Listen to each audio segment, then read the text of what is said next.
Bonjour. Bonjour. Oui, bonjour.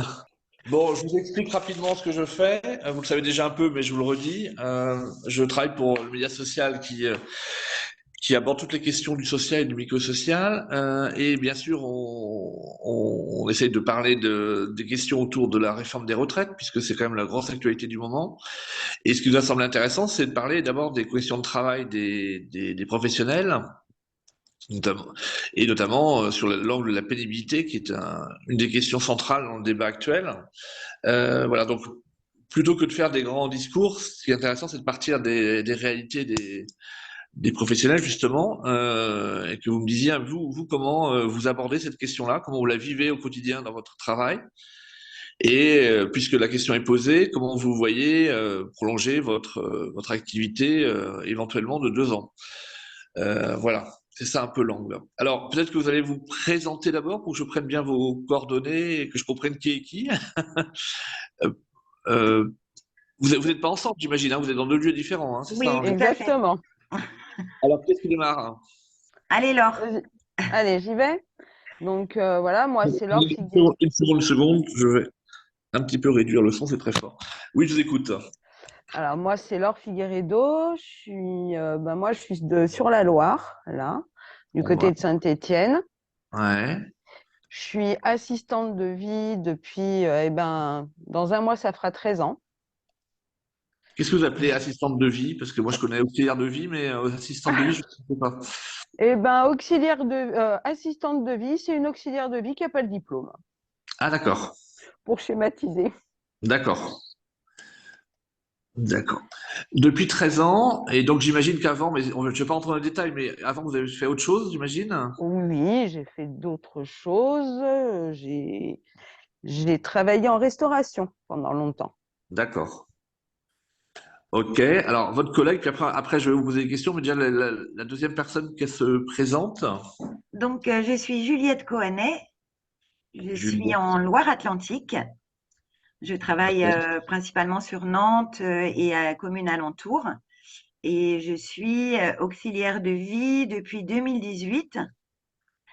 Et avant, j'étais danseuse et enseignante en danse avec une pratique d'atelier pour des personnes en situation de handicap physique et psychique. D'accord. Donc, atelier en danse orienté vers des personnes présentant Oui, des handicaps, là. tout à D'accord. fait, tout à fait. D'accord. Alors, euh, donc, vous avez une ancienneté variable, mais finalement, ce qui est intéressant dans votre parcours, c'est que vous avez une vie avant d'être auxiliaire de vie ou assistante de vie, peu importe. Comment vous, depuis que vous êtes auxiliaire de vie, comment, et en comparaison de ce que vous avez vécu dans vos expériences professionnelles précédentes, comment vous vivez, est-ce que vous considérez que vous faites un métier pénible? Comment vous voyez ce terme de pénibilité? Comment vous la définissez par rapport à votre expérience, encore une fois? Qui veut se lancer? Vas-y, Juliette. Alors moi, je n'ai jamais autant travaillé que depuis que je suis auxiliaire de vie. Euh, donc en termes de charge de travail et du coup de pénibilité. Alors la pénibilité, elle est, c'est un métier que j'ai choisi, hein. J'ai fait une formation professionnelle, Pourquoi c'est un vous avez vrai choisi ce choix. métier? Pourquoi vous avez choisi ce métier? Parce que vous étiez dans la danse, donc c'est un métier tout à fait différent. On n'est pas du tout dans Alors, le même. tout à fait, et en même temps, pas tant que ça, parce que c'est un métier aussi de l'humain, de l'échange, du partage. C'est un métier qui est autour du corps et avec le corps. Et le métier d'auxiliaire de vie, c'est un métier aussi des espaces. Et le métier d'auxiliaire de vie, c'est un métier où il y a tout ça aussi. Les corps sont au centre de notre métier d'auxiliaire de vie, les espaces aussi, hein, l'espace du domicile de la personne. Donc, et puis le partage, le faire avec l'autre, pour l'autre. Donc, en fait, c'est différent, effectivement, en termes de le métier est différent, mais il y a des tas de choses qui, pour moi, c'est pas une reconversion complète, c'est une continuité différente de ce qui m'a toujours animée, voilà, depuis que je travaille. J'ai D'accord. 60 ans. J'ai 60 ans cette année. Donc la pénibilité, en fait, c'est pas un gros mot, hein. Je sais que le président Macron a dit qu'il n'aimait pas ce mot. La pénibilité, elle est réelle, et ce qui n'enlève rien au fait qu'on aime notre métier et qui est un métier qu'on fait par vocation et par choix pour l'extrême majorité d'entre nous, d'entre les collègues. Pardon, je vais compléter ma question. Euh, la pénibilité, il y a différents angles. Il y a l'angle physique, souvent, mais il y a l'angle aussi psychologique. L'angle, oui, enfin, en gros, on va schématiser en deux versants, hein. Il y a peut-être d'autres éléments, mais vous, comment la pénibilité de ce que vous vivez depuis, vous dites 2018, donc ça fait 4 ans que vous êtes auxiliaire de vie. Qu'est-ce qui est le plus marquant? La dimension physique dont tout le monde pense, auquel tout le monde pense? Ou est-ce que la dimension aussi psychologique, on va dire comme ça, ou mentale, je sais pas, on va dire, comment vous voyez les choses? Après, je passerai la parole à votre collègue. Oui. Alors, s'il faut hiérarchiser, je dirais en un, la pénibilité physique, mais très très proche en fait, donc en deux, mais vraiment très proche, la charge mentale, et effectivement, voilà, cette pénibilité psychique, voilà, au quotidien. Quand vous parlez, alors pour qu'on aille de façon plus précise, quand vous dites, alors autant physiquement, ça je comprends très bien les choses, hein, je vois très bien ce que ça peut vouloir recouvrir. Quand vous dites la charge mentale qui est importante, parce que vous la mettez juste après en deux, mais juste derrière la charge physique, un exemple d'une, mais bien sûr de façon anonyme, mais un exemple d'une situation que vous suivez et qui vous préoccupe ou qui vous, enfin, je sais pas si le terme préoccupe est bon, enfin en tout cas sur lequel vous y réfléchissez, vous avez des, voilà, vous dites tiens je vais faire comme ça, pas comme ça. Racontez-moi, pas dans le détail, mais Euh, Eh une ben, anecdote. c'est l'accompagnement d'une fin de vie. Moi, j'ai eu un décès, par exemple, samedi matin. Ma tournée de samedi matin, j'ai eu un week-end vraiment difficile. J'ai eu un lundi de repos où bah, j'ai pensé beaucoup à ça. Donc, il y a voilà, cette charge-là d'avoir accompagné, bah, déjà d'avoir vu ce décès, puisque je suis arrivée pour ma prestation et donc les pompiers venaient d'arriver, d'avoir accompagné la femme de ce monsieur suite au départ du corps. Le lendemain, j'y suis retournée pour la prestation, donc qui était normalement pour monsieur. Mais madame m'a dit, Juliette, viens demain. Je lui dis, est-ce que vous voulez qu'on annule demain? Puisque c'était une prestation pour l'aide au lever et à la toilette de monsieur. Et elle m'a dit, mais Juliette, viens demain, j'ai besoin de toi. Donc voilà, avec l'accord de ma responsable de secteur, je suis retournée le lendemain matin. Donc ça a été 1 heure d'accompagnement de cette femme, de choisir les vêtements pour son mari, de lui faire les numéros de téléphone pour qu'elle prévienne ses proches parce que c'est une dame qui est malvoyante. Enfin voilà, de commencer à ranger les affaires du mari, de pousser le lit, de voilà, d'enlever les draps, de tout ça. Et ben c'est c'est une charge émotionnelle énorme. Alors je dirais pas, alors peut-être pas parler de pénibilité, mais en tout cas ça nous habite et ça nous poursuit en fait. Moi, je pensais qu'en faisant ce métier, j'avais dit à mon mari, bah c'est bien, tu fermes la porte et tu as fini ta journée et en fait pas du tout.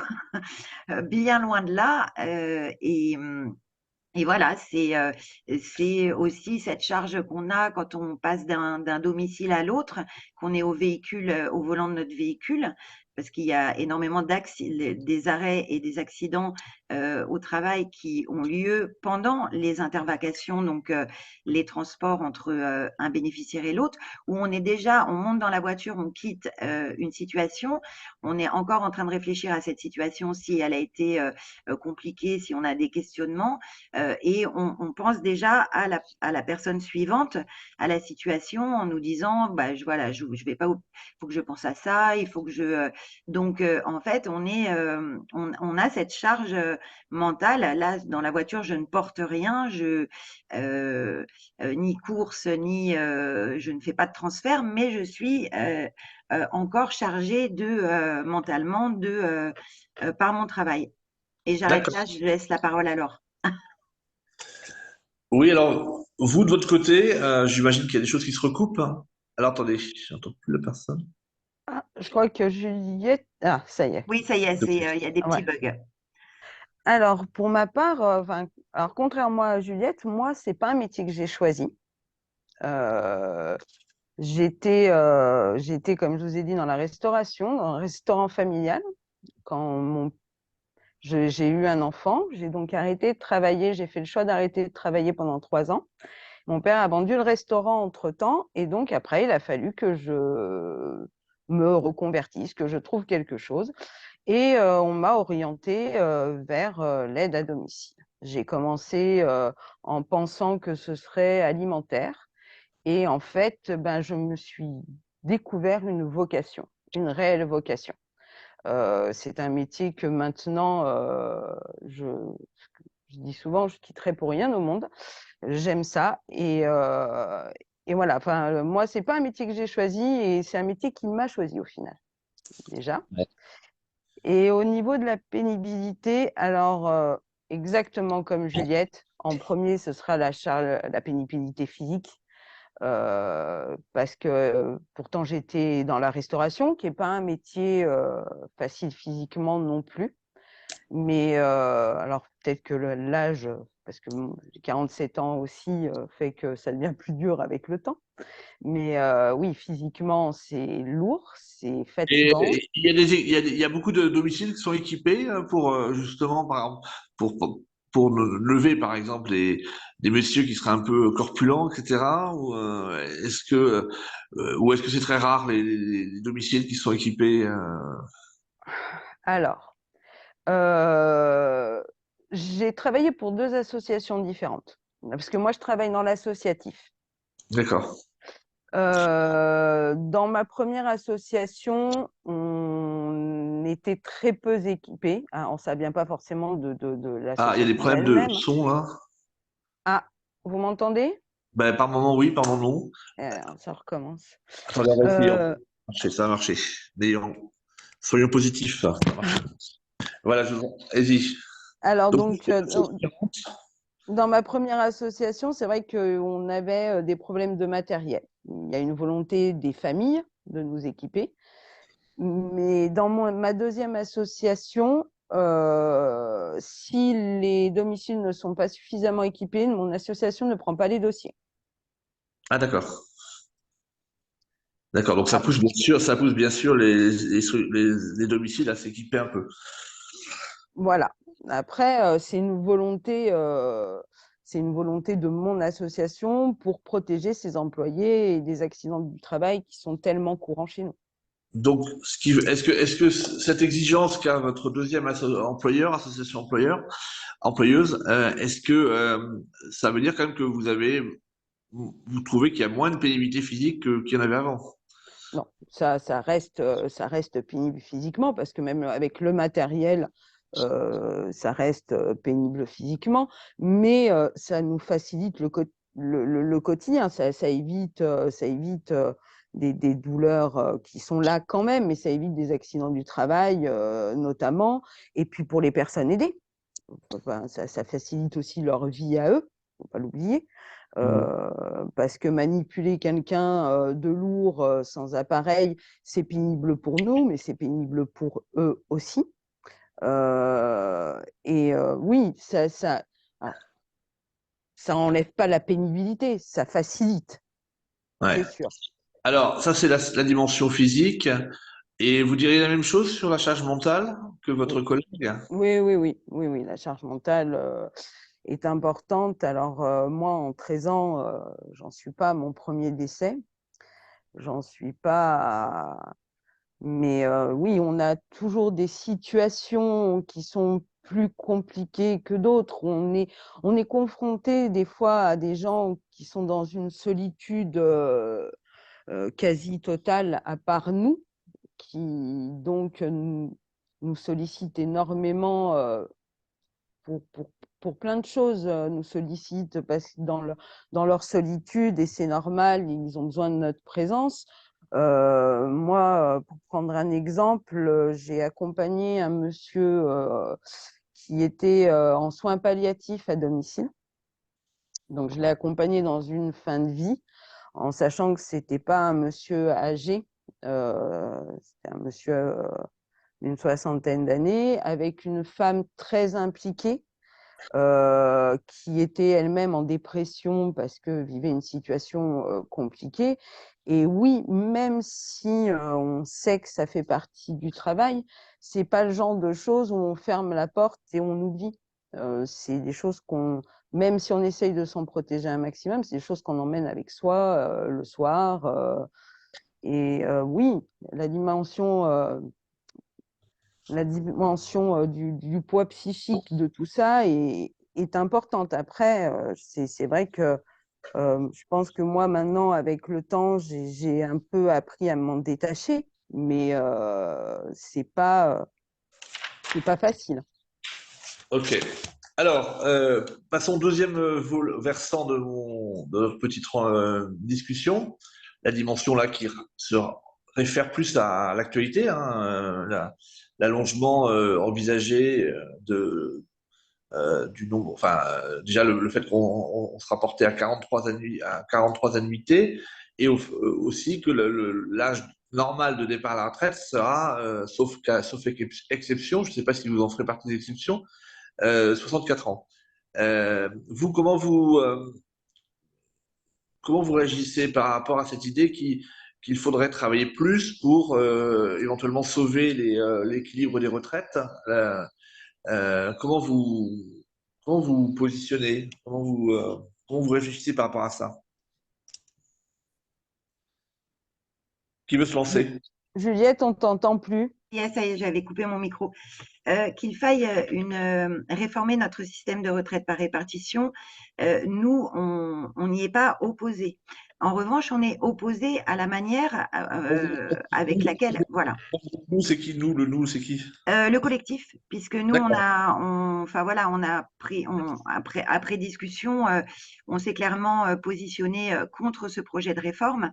Donc, et du coup, on communique par rapport à ça. Et on appelle les collègues à manifester contre ce projet de réforme, justement par rapport à... Oui, Une pardon. parenthèse, désolé de vous couper. Dites-moi, parce que je sais un peu, mais j'aime bien qu'on remette les choses en place.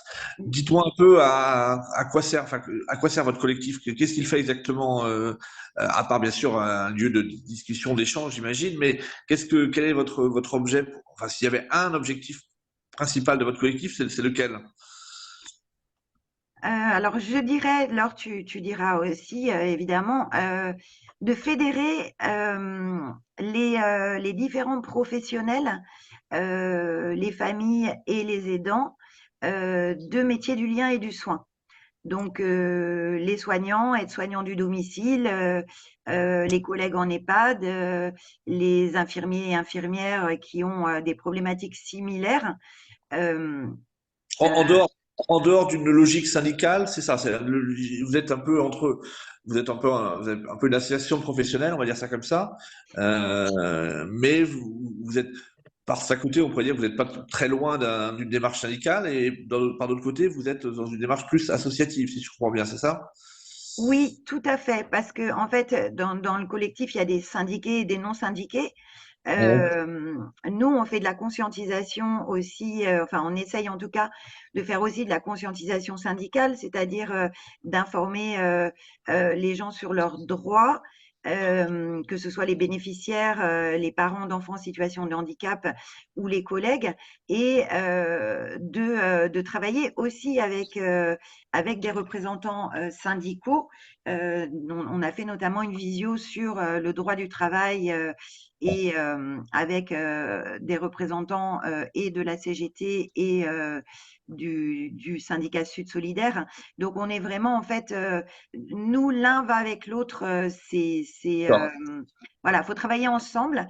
Et notre but c'est vraiment de fédérer des professionnels de ces secteurs et des familles et des aidants.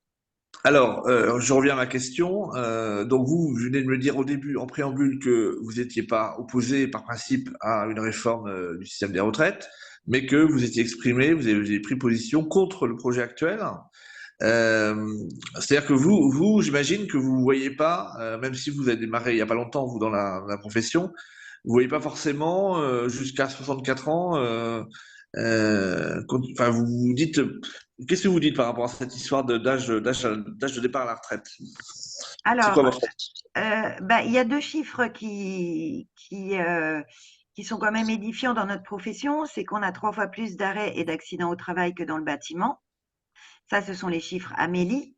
Ouais, Et le deuxième chiffre qui est très parlant, c'est que l'âge moyen de licenciement pour inaptitude dans notre secteur d'activité se situe sous 50 ans, pour seulement 9 années d'exercice dans le secteur d'activité. Donc, comment imaginer pouvoir travailler au-delà donc de ce qui est pour l'instant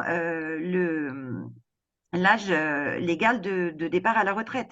On voit bien, enfin moi encore hier j'ai eu un message pour savoir si je pouvais travailler ce week-end alors que je suis de repos parce qu'on a une collègue qui est en arrêt, elle a 37 ans, hein, enfin voilà, moi j'ai 60 ans, mon métier d'avant me permet moi j'ai le corps toujours en alerte, je m'étire, je fais du renforcement musculaire, mais je vois bien que et je travaille pas à plein temps.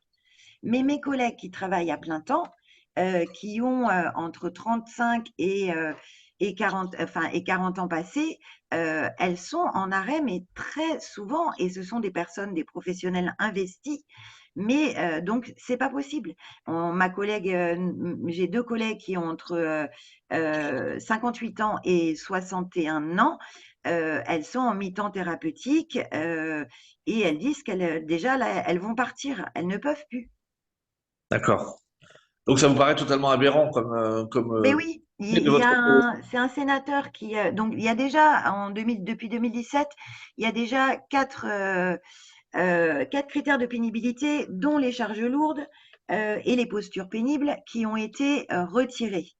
Donc voilà, déjà ça c'était une alerte et une grave erreur. Et il n'y a pas très longtemps, un sénateur Renaissance, alors dont le nom je ne me souviens plus, François Patria, Ouais. qui juge que la nature du travail, des travaux pénibles n'est plus la même. Les gens sont équipés d'exosquelettes. Donc, il a dit après qu'il avait un peu forcé le trait. Mais moi, je suis désolée, qu'ils viennent en tournée avec nous et il verra ce que c'est que la pénibilité de notre travail et la non-faisabilité. Enfin, la deuxième chose, en fait, la deuxième raison pour laquelle on est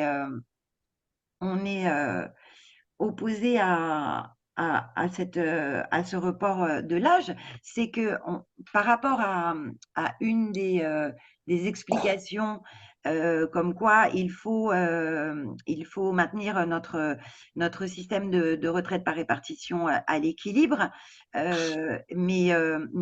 et en fait circonscrire un peu les dépenses de l'État. Euh, Maintenir un budget de l'État efficient, enfin, sauf que ça va pas du tout être le cas parce que les arrêts, les licenciements pour inaptitude vont croître avec ce report de l'âge de la retraite. Il y a tous les gens aussi qui sont sans emploi passé 55 ans, donc qui vont devoir encore attendre. Qui va financer cette attente à ce qu'ils puissent prétendre à leur droit à la retraite? Et puis, il y a la question aussi, nous, qui nous est vraiment euh, prégnante chez nous, c'est tous ces aidants qui peuvent être aidants parce que justement, à partir du moment où ils sont à la retraite, ils peuvent être auprès de leurs proches, et ben, ils vont ne plus pouvoir le faire puisque ils vont devoir travailler plus longtemps et donc ne plus être aidants. Et nous, on sait très bien dans notre métier que les aidants, ils sont essentiels et qu'on est là pour aider les aidants. Donc, et que ces aidants nous aident aussi quand ils sont, D'accord. Alors, voilà. on va passer à votre J'arrête là. collègue. Oui, j'arrête là. Non, c'est très bien. S'il y a des choses à ajouter, si c'est pour dire la même chose, c'est pas la peine, mais si vous avez des choses, des points qui vous semblent importants qu'on n'a pas abordés là, Déjà, moi, je voudrais rajouter que, alors pour notre métier, mais c'est valable pour d'autres métiers, dans cette réforme des retraites, il y a aussi le fait que ce sont des travails de femmes. Il ne faut pas oublier que dans notre métier, ce sont quasiment que des temps partiels non choisis, parce qu'il y a peu de structures qui font des temps pleins. Chez moi, c'est pas possible. Dans mon association, il n'y en a pas. Donc déjà, même si je voulais travailler à temps plein, ce qui n'est pas le cas parce qu'il s'avère que c'est déjà bien assez comme ça, mais je ne peux pas. Faut pas oublier que ce sont des femmes qui vont avoir des carrières hachées, les 43 ans de cotisation, on les aura jamais. Moi, si je dois faire 43 ans, les 43 ans pour arriver à une retraite pleine, et il va falloir que je travaille jusqu'à 67, voire 68 ans. Non, non, c'est pas tout à fait ça, puisqu'à 67 ans, de toute façon, toutes les personnes auront possibilité de s'arrêter et il n'y aura pas de décote. C'est ce qui est Ouais, prévu dans le mais, contrat. mais, mais, Vous mais seriez quoi obligé d'aller qu'il jusqu'à arrive, 67 ans. Vous avez commencé à travailler à quel âge, vous j'ai commencé à travailler à 20 ans, mais j'ai eu des interruptions de travail pour diverses raisons. J'ai dû m'arrêter parce que ma maman est tombée malade, j'ai dû m'en occuper. Je me suis arrêtée pour ma fille. Il y a eu des périodes de chômage aussi. Et puis là, moi, j'ai 47 ans. Ça fait 13 ans que je fais ce métier. J'ai déjà des problèmes de santé récurrents qui arrivent, des problèmes de dos, des problèmes de colonne vertébrale, j'ai même, et d'autres problèmes qui sont liés à notre métier. Et, euh, et même si j'en avais le désir de faire ce métier-là jusqu'à ma retraite, je sais pertinemment que mon corps ne tiendra pas jusque-là. D'accord. Dernière question, je vais vous laisser après. Qu'est-ce que vous appelez à la grève, vous manifestez? Par exemple, c'était donc jeudi dernier, là, la première journée d'action. Qu'est-ce que vous avez fait? Qu'est-ce que vous comptez faire le 30 ou le 31, je sais plus, 31 je crois. 31. Le 31 janvier, comment ça vous positionnez? Qu'est-ce que vous faites? Alors moi, j'étais en Grève. grève du coup la semaine dernière avec des collègues. J'avais posé mon jour de grève entier, malgré voilà, le coût financier, enfin la perte de salaire. Ouais. Je serai de nouveau en grève donc mardi avec plus de collègues, puisque voilà, il y a plus de collègues là qui Ah, seront ça, en ça grève. augmente. Parce que la peur des syndicats et des organisations, c'est de dire, au début, ça bouge, et puis au fur et à mesure, les gens, ils se découragent et ils arrêtent. Là, c'est le contraire. C'est genre plus de collègues dans votre assaut. Alors moi, je suis dans une entreprise privée sous forme de Ah oui. scope. Bon, pardon. Alors moi, dans l'entreprise, c'est le contraire en fait, et j'ai même ma une de nos responsables de secteur qui sera également gréviste le 31. Elle ne l'était pas jeudi dernier, et d'autres collègues qui elles vont débrayer. Parce que financièrement, effectivement, une journée de grève, c'est lourd. En revanche, elles vont débrayer sur le temps du rassemblement du matin, et elles iront travailler l'après-midi. Mais elles ont pris la décision de débrayer et de nous rejoindre à la manifestation le matin. D'accord. Et Laure, c'est pareil, la situation chez vous? Alors, la situation chez nous est la même. Alors, moi, contrairement, il s'avère qu'en ce moment, je suis en arrêt maladie, donc je ne peux pas faire grève. Mais si j'avais eu la possibilité de faire grève, oui, je serais en grève. De toute façon, dans mon association, c'est un peu plus dur à motiver, mais je sais que j'ai des collègues qui seront présentes le 31. D'accord. Eh bien, il reste, voilà, je vous remercie en fait, parce que je crois qu'on a fait. Je vais aller plus loin parce que, pour tout vous dire, j'interroge d'autres personnes aussi, donc si je vous ai parlé pendant 2 heures, je retiendrai simplement un petit morceau. Et j'ai l'essentiel de ce que vous m'avez dit. Il faudra que mais ça, vous verrez ça avec j'ai pas bien compris, c'est une autre personne qui a pris le rendez-vous, je crois, pour le collectif. Vous me transmettrez vos mails. et je pourrais vous envoyer l'article en PDF. D'accord. Parce Donc, d'où c'est que la revue Lien Social, c'est ça? ah, pas du tout. Ah bon, pardon. J'ai cru comprendre. Le média social. Le média social, Le oui. média social, pardon, oui, pardon. Lien social, c'est très axé sur les éducateurs, beaucoup. Oui, Nous, on est sur le médico-social et le social, et on est entièrement sur Internet.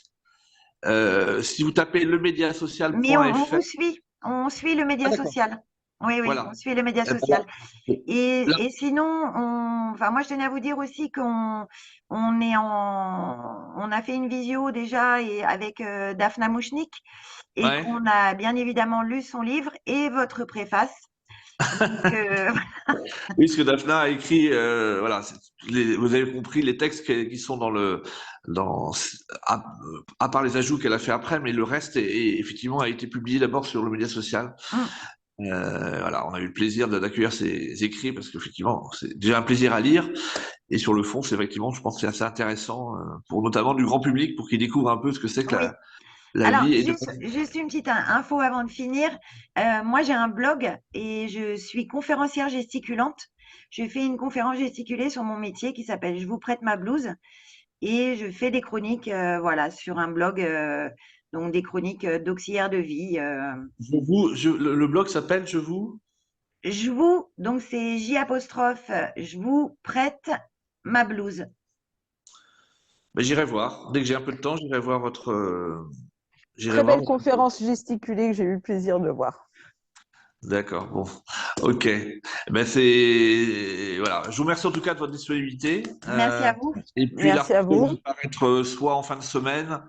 On est quel jour aujourd'hui? On est mercredi. Oui, je pense vendredi ou au plus tard avant la manif du mardi, donc ce sera le lundi, je pense. Je sais pas encore quelle date. Voilà. Et vous envoyez éventuellement vos mails et je vous enverrai ça dès que ce sera pas publié. Ok, Voilà. on vous transmet le mail du collectif. Voilà, merci. Merci à vous, belle Merci. journée. Au revoir.